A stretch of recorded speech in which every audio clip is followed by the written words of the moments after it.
Praise the lord. ದೇವರ ಪರಿಶುದ್ಧ ನಾಮಕ್ಕೆ ಕೋಟಿ ಸ್ತೋತ್ರವಾಗಲಿ. ಪ್ರೀತಿಯ ದೇವಜನರೇ, ವಿಶ್ವಾಸಿಗಳೇ, ನೀವು ಪ್ರತಿಯೊಬ್ಬರು ಕರ್ತನಾದ ಕ್ರಿಸ್ತ ಯೇಸುವಿನ ನಾಮದಲ್ಲಿ ಬಹಳ ಚಂದಾಗಿದ್ದೀರಾ ಎಂಬುದಾಗಿ ನಂಬುತ್ತಿದ್ದೀನಿ. ಯಾಕಂದರೆ ಪ್ರಿಯರಾದವರೇ, ಪ್ರತಿ ಒಂದು ದಿನ ಈ ದೇವರ ವಾಕ್ಯ, ಪ್ರತಿ ಒಂದು ದಿನ ಈ ದೇವರ ಮಾತುಗಳು, ಪ್ರತಿ ಒಂದು ದಿನ ನಿಮ್ಮಲ್ಲಿ ದೇವರು ಮಾಡುವಂತ ಕಾರ್ಯಗಳು ಎಲ್ಲವೂ ಈ ವಾಕ್ಯದ ನಿಮಿತ್ತವಾಗಿ. ಒಂದು ನಿಮಿಷ ಕಣ್ಗಳನ್ನ ಮುಚ್ಚಿ ನಾವು ಪ್ರಾರ್ಥನೆ ಮಾಡೋಣ.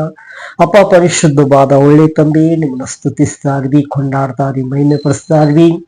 ದೇವರೇ, ಆಶೀರ್ವದಿಸಲ್ಪಟ್ಟ ದೇವರೇ, ಒಳ್ಳೆ ಸಮಯಕ್ಕಾಗಿ ಸ್ತೋತ್ರ. ದೇವರೇ, ನಿನ್ನ ಮಕ್ಕಳು ವಾಕ್ಯವನ್ನ ಕೇಳಲು ಈ ದಿನದಲ್ಲಿ ದೇವರೇ ತವಕದಿಂದ ಇರುವಂತ ಮಕ್ಕಳ ಮೇಲೆ ನಿನ್ನ ಕೃಪಾ ಕಟಾಕ್ಷ ಬಿಟ್ಟು ಈ ವಾಕ್ಯದೊಂದಿಗೆ ಮಾತನಾಡು ಬಲಪಡಿಸು, ಯೇಸುವಿನ ನಾಮದಲ್ಲಿ ತಂದೆಯೇ, ಆಮೆನ್. ಓಕೆ, ಪ್ರಿಯರಾದವರೇ, ದೇವರ ನಾಮಕ್ಕೆ ಕೋಟಿ ಸ್ತೋತ್ರವಾಗಲಿ. ನಾನು ನಿಮ್ಮ ಪ್ರೀತಿಪೂರ್ವಕವಾದ ಪಾಸ್ಟರ್ ಆಂಟೋನಿ ರಾಜ್ ಎಂಬುದಾಗಿ ನಿಮ್ಮೆಲ್ಲರಿಗೂ ಬಹಳ ಪರಿಚಯ ಇದೆ. ಆದ ಕಾರಣ ಪ್ರಿಯರಾದವರೇ, ಈ ದಿನದಲ್ಲಿ ದೇವರು ಅನೇಕ ಸಮಯದಲ್ಲಿ ನಮಗೆ ಅನೇಕ ಕಾರ್ಯಗಳನ್ನ ಮಾಡುತ್ತೀನಿ, ನಿಮಗೆ ಅನೇಕ ಕಾರ್ಯಗಳನ್ನ ಮಾಡುತ್ತೀನಿ ಎಂಬುದಾಗಿ ಆತನ ಅನೇಕ ವಿಧವಾದ ವಾಕ್ಯಗಳನ್ನ ಕೊಟ್ಟು, ವಾಗ್ದಾನಗಳನ್ನ ಕೊಟ್ಟು, ಆತನು ಅದೇ ರೀತಿಯಾಗಿ ಮಾಡುವುದಕ್ಕೆ ಆತನ ನಂಬಿಗಸ್ತನಾದ ದೇವರಿದ್ದಾರೆ. ದೇವರಿಗೆ ಸ್ತೋತ್ರ. ಆತನು ತನ್ನ ಮಕ್ಕಳಿಗೆ ಏನೆಲ್ಲ ಮಾಡುವುದಕ್ಕೆ ವಾಗ್ದಾನಗಳನ್ನ ಕೊಟ್ಟು ಅವರಿಗೆ ಮಾಡಬೇಕೆಂಬುದಾಗಿ ಆತನು ಸನ್ನದ್ಧನಾಗುತ್ತಾನೋ, ಅದೇ ರೀತಿಯಾಗಿ ಪ್ರಿಯರಾದವರೇ, ಕೆಲವು ವಾಕ್ಯಗಳು ನಿಮ್ಮ ಜೀವಿತದಲ್ಲಿ ಹೀಗೆ ಬದುಕಿ ಬಾಳಬೇಕೆಂಬುದಾಗಿ ಕೆಲವು ನಿಯಮಗಳಿದೆ, ಕೆಲವು ಪಾಲಿಸಬೇಕಾದ ಹಂಗಿನಲ್ಲಿ ಇದ್ದೀರಾ, ಕೆಲವು ನೀವು ಮಾಡಬೇಕಾದ ಆ ಒಂದು ಕಾರ್ಯಗಳನ್ನ ಮಾಡುವುದರಿಂದ ದೇವರನ್ನು ನೀವು ಮೆಚ್ಚತಕ್ಕದವರಾಗಿ ಇದ್ದೀರಾ. ದೇವರ ನಾಮಕ್ಕೆ ಸ್ತೋತ್ರವಾಗಲಿ. ಅದಕ್ಕೆ ನೋಡಿ, ಎಫೆಸರಿಗೆ ಬರೆದ ಪತ್ರಿಕೆ 2ನೇ ಅಧ್ಯಾಯ ಅದರಲ್ಲಿ 10ನೇ ವಾಕ್ಯ ಹೇಳ್ತದೆ ಹೀಗೆ: ನಾವು ಆತನ ನಿರ್ಮಾಣ, ಸತ್ಕಾರ್ಯಗಳನ್ನ ಮಾಡುವುದಕ್ಕಾಗಿ ಕ್ರಿಸ್ತ ಯೇಸುವಿನಲ್ಲಿ ಸೃಷ್ಟಿಸಲ್ಪಟ್ಟವು. ನಾವು ಸತ್ಕಾರ್ಯಗಳನ್ನ ನಡೆಸುವರಾಗಿ ಬದುಕಬೇಕೆಂದು ದೇವರು ನಮ್ಮನ್ನ ಮೊದಲೇ ನೇಮಿಸಿದ್ದಾನೆ. ದೇವರಿಗೆ ಸ್ತೋತ್ರವಾಗಲಿ. ವಾಕ್ಯದಲ್ಲಿ ಹೇಳಲ್ಪಟ್ಟಿದ ಪ್ರಕಾರವಾಗಿ ನಾವು ಆತನ ನಿರ್ಮಾಣ, ಆತನ ಸತ್ಕಾರ್ಯಗಳನ್ನ ಮಾಡುತ್ತಾ ಬದುಕಬೇಕೆಂದು ದೇವರು ಏನ್ ಮಾಡಿದ್ದಾನೆ, ನಿಮ್ಮನ್ನ ಸೃಷ್ಟಿಸಲ್ಪಟ್ಟಿದ್ದಾನೆ. ದೇವರಿಗೆ ಸ್ತೋತ್ರ.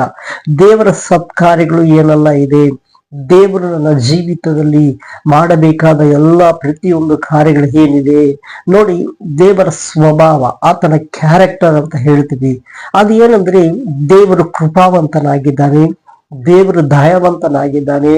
ಅದು ಮಾತ್ರವಲ್ಲ, ದೇವರು ಪ್ರೀತಿಮಯವಾದ ದೇವರಾಗಿದ್ದಾನೆ, ನಂಬಿಗಸ್ತನಾದ ದೇವರು, ನಿನ್ನನ್ನ ಕೈ ಬಿಡದ ದೇವರು. ಇದೆಲ್ಲ ಆತನ ಸ್ವಭಾವ, ಕ್ಯಾರೆಕ್ಟರ್ ಅಂತಿದೆ. ಈ ಸ್ವಭಾವ, ಕ್ಯಾರೆಕ್ಟರ್ ಇದೆಲ್ಲ ಬಂದು ಆತನ ಮಕ್ಕಳಲ್ಲಿ ಯಾವಾಗಲೂ ಇದ್ದು ಕಾರ್ಯಗಳನ್ನು ನಡೆಸುವಂತದಕ್ಕೆ ಇದು ಹೋಲುವಂಥದ್ದು ಆಗಿದೆ. ಯಾಕಂದ್ರೆ ದೇವರು ನಮ್ಮ ಕರ್ತನಾದ ಯೇಸು ಮಾದರಿಯನ್ನ ತೋರಿಸಿ ಹೋದರು. ತಾನು ಏನೆಲ್ಲ ನಡೆದ್ರು ಅದೇ ರೀತಿಯಾಗಿ ತನ್ನ ಮಕ್ಕಳಿಗೆ ಮಾದರಿಯನ್ನ ತೋರಿಸಿ ಹೋದನು. ಇದರಲ್ಲಿ ಈ ರೀತಿಯಾಗಿ ನೀವು ನಡೆಯುವುದರಿಂದಲೂ ಇದರ ಮುಖಾಂತರವಾಗಿಯೂ ಪ್ರಿಯರಾದವರೇ ಆಶೀರ್ವಾದಗಳಿದೆ, ದೇವರು ಮೆಚ್ಚತಕ್ಕ ಕಾರ್ಯಗಳಿದೆ. ಇದರ ನಿಮಿತ್ತವಾಗಿ ದೇವರು ನಿಮ್ಮಲ್ಲಿ ನೆಲೆಗೊಳಿಸುವಂತ ಅನೇಕ ವಿಧವಾದ ಕಾರ್ಯಗಳನ್ನ ನೆಲೆಗೊಳಿಸುವುದಕ್ಕೆ ಆತನು ಶಕ್ತನಾಗಿರ್ತಾನೆ.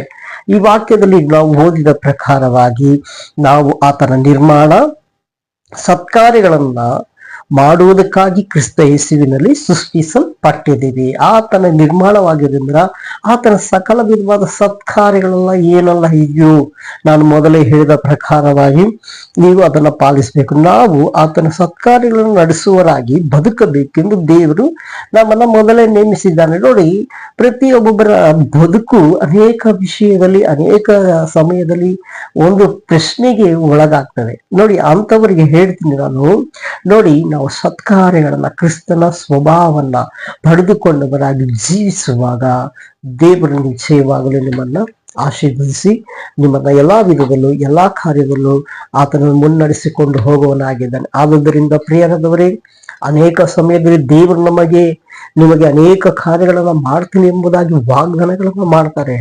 ಆದರೆ ಕೆಲವು ಸಮಯ ನೀವು ಇಂಥ ಕಾರ್ಯಗಳನ್ನ ಮಾಡುವವರಾಗಿದ್ದರೆ ನಾನು ಎಲ್ಲಾ ಕಾರ್ಯಗಳನ್ನ ನಿಮಗಾಗಿ ಎಲ್ಲವನ್ನ ಅನುಕೂಲವಾಗಿ ಮಾಡಿಕೊಡುವಂತ ಕರ್ತನು ಆಗಿದ್ದೀನಿ. ದೇವರಿಗೆ ಸ್ತೋತ್ರವಾಗಲಿ. ಆದುದರಿಂದ ಪ್ರಿಯರಾದವರೇ, ಈ ದಿನದಲ್ಲಿ ನೀವು ಕೇಳಲ್ಪಟ್ಟ ವಾಕ್ಯದ ನಿಮಿತ್ತವಾಗಿ ದೇವರ ಸ್ವಭಾವ, ದೇವರ ಕಾರ್ಯಗಳು, ದೇವರ ಸತ್ಕಾರ್ಯಗಳು ಇದೆಲ್ಲ ನೀವು ಮಾಡ್ತಾ ಹೋಗುವಾಗ ನಿಮ್ಮ ಮನಸ್ಥಿತಿಗಳು ಬದಲಾಗುತ್ತದೆ. ಚೆನ್ನಾಗಿ ಜ್ಞಾಪಕ ಇಟ್ಕೊಡಿ, ನಿಮ್ಮ ಮನಸ್ಥಿತಿಗಳು ಬದಲಾಗುತ್ತದೆ. ನೀವು ಮಾಡುತ್ತಾ ಹೋಗುತ್ತಿರುವಾಗ ಕಾರ್ಯಗಳನ್ನ ಕ್ರಿಸ್ತನ ಪ್ರೀತಿಯಲ್ಲಿ ಮಾಡುವಾಗ, ಕ್ರಿಸ್ತನು ತನ್ನ ಕೃಪೆಯನ್ನು ತೋರಿ ನಿಮಗೆ ಆ ಕೃಪೆಯನ್ನು ಹೊಂದಿಕೊಂಡವರಾಗಿ ನೀವು ಮಾಡುವಾಗ ಪ್ರಿಯರಾದವರೇ, ನಿಮ್ಮ ಎಲ್ಲಾ ಕಾರ್ಯಗಳು ಅದು ಜಯಕರವಾಗಿ ಮುಗಿಯುವಂತದ್ದಾಗಿದೆ.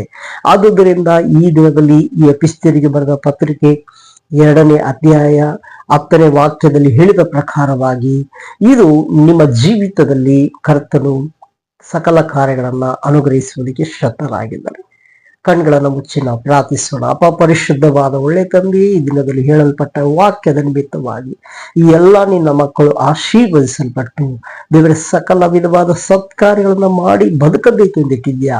ಹಾಗೆ ಈ ಮಕ್ಕಳು ಸ್ವಾಮಿ ದೇವರ ಬದುಕುವಂತ ನಿನ್ನ ಬದುಕಿನಲ್ಲಿ ಜೀವಿಸುವಂತೆ ಕೃಪೆ ಮಾಡು. ಇವರಿಗೆ ಬೇಕಾದ ಎಲ್ಲ ಆಶೀರ್ವಾದ ತಡೆಗಳು ನೀಗಲ್ಪಡಲಿ. ದೇವರೇ, ನಿನ್ನ ಪರಲೋಕದಿಂದ ಬಾಗಿಲುಗಳು ತೆರೆದು ಈ ಮಕ್ಕಳನ್ನು ಆಶೀರ್ವಾದ ಮಾಡು. ತಡೆಗಳು ನೀಗಲ್ಪಡಲಿ, ಎಲ್ಲ ಮಾರ್ಗಗಳು ತೆರೆಯಲ್ಪಡಲಿ. ಮಕ್ಕಳು ಜಯ ಜೀವಿತದಿಂದ ಬಾಳುವಂತೆ ಕೃಪೆ ಮಾಡು. ಯೇಸುವಿನ ನಾಮದಲ್ಲಿ ತಂದೆ, ಆಮೇನ್. ಓಕೆ ಪ್ರಿಯರಾದವರೇ, ನಿಶ್ಚಯವಾಗಲೂ ದೇವರು ನಿಮ್ಮ ಜೀವಿತದಲ್ಲಿ ಮಹತ್ ಕಾರ್ಯಗಳನ್ನು ಮಾಡುವ ನಿಶ್ಚಯ. ದೇವರ ನಾಮಕ್ಕೆ ಸ್ತೋತ್ರ. ದೇವರು ನಿಮ್ಮನ್ನು ಆಶೀರ್ವದಿಸಲಿ. ಸಲಾಮ್.